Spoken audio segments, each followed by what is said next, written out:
bombs are already falling in what could be the next major Middle East war. This week, Israeli warplanes launched a blistering attack on Iranian forces who have been building a stronghold in Syria. The attacks came just a day after President Trump announced the U.S. intends to walk away from an Obama-era deal, which limited Iran's nuclear arms program. Trump says the deal hasn't stopped Iran's aggression in the region, and he intends to reimpose tough economic sanctions.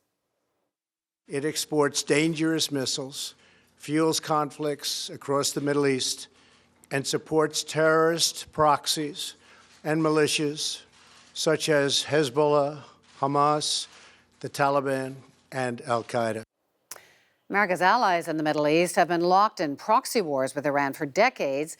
Israel is fighting Iranian-backed forces in Syria and Iranian-backed Hezbollah forces in Lebanon.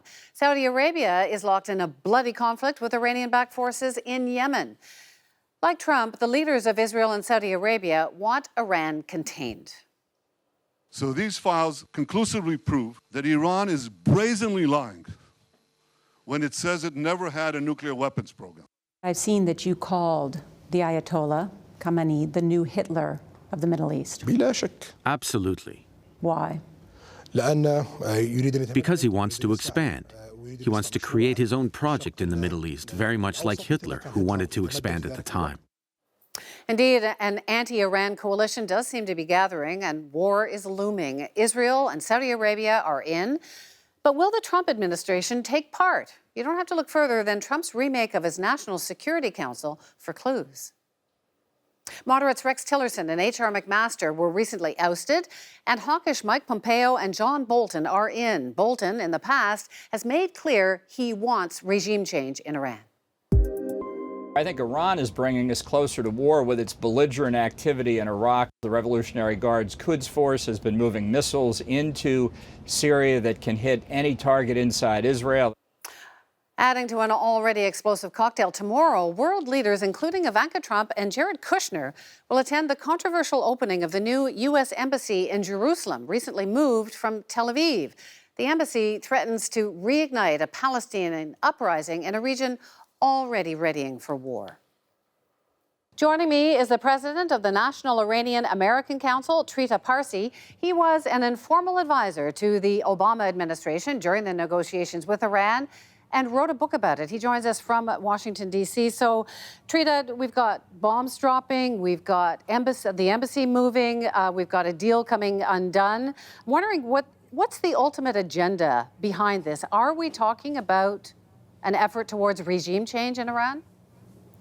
There certainly is an effort on the end of the Israelis and the Saudis and the UAE that they want to get the United States involved heavily militarily in the region in order to shift the balance of power. But we're seeing now that these countries that have been pushing the United States to do this for more than 10 years are now, with the Trump administration, pushing an open door. So it's actually looking like there is a coalition where you're talking about the Saudis, the Israelis, and perhaps the Americans under Trump. Why now? Well, right now you have a scenario in which with John Bolton in the White House, Pompeo in the White House, Trump having this vindictive desire to get rid of anything Obama has achieved, and the Iran deal was just essentially violated by the Trump administration. Everything is coming together right now in order for them to do so. I don't have any doubt in my mind that if they could have, they would have done it earlier. But Trump has created so many problems for himself domestically, it seems it's not until now that he actually has been in a position to take these plans to the next step. And I'm wondering if this is a coalition building, is it possible that Russia would be part of this coalition? I mean, Russia has been an ally of Syria, and yet when the Israelis attacked Syria the other day, it didn't protest. That's quite a significant change. What's going on? I don't think the Russians would be joining this coalition in any way, shape, or form. However, they have their own interests. They are partnering with Syria and Iran in Syria, but they're not entirely on the same page. And they're not necessarily against the fact that the Israelis would be punishing the Iranians a little bit in Syria, as long as it doesn't go too far, as long as it doesn't change the larger strategic picture. Trump has talked about severe reaction if the nuclear buildup continues. Are we heading towards war? Well, we're certainly not heading towards peace. And unless there is some significant diplomatic efforts to de-escalate the situation, we have to realize that the likelihood of war is increasing by the day. And I think there's also another factor here. I think the Trump administration is worried that some of their maneuverability will be clipped off after the November elections if the Democrats take the House, potentially even the Senate. Regime change is never easy. We saw the quagmire that resulted from the invasion of Iraq. How dangerous is this? How dangerous is this territory? Well, this is very dangerous because not only did the United States fail abysmally in Iraq, and it has been the most destabilizing event in the Middle East in the last 25 years.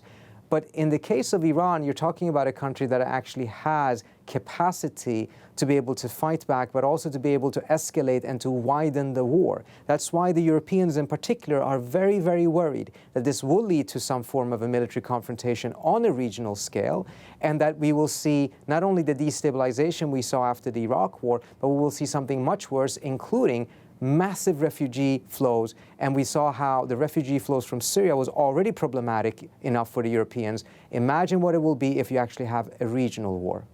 Lots of pressure on Iran. What's it going to do? Well, the pattern that we've seen in the past is that the Iranians don't respond particularly well to pressure. Even in the case of these nuclear negotiations, when the U.S. was just piling on more sanctions, the Iranian response was to escalate their nuclear program. If that pattern holds, what Trump is going to end up getting, instead of the Iranians coming to the table and capitulating, the Iranians are likely going to escalate significantly in response to what Trump is doing right now. Fascinating times. Thank you so much. Trita Parsi in Washington. Thank you. Thank you. A postscript worth noting, former Prime Minister Stephen Harper broke his silence on policy issues last week, taking part in a full-page ad in the New York Times supporting Trump's anti-Iran policy.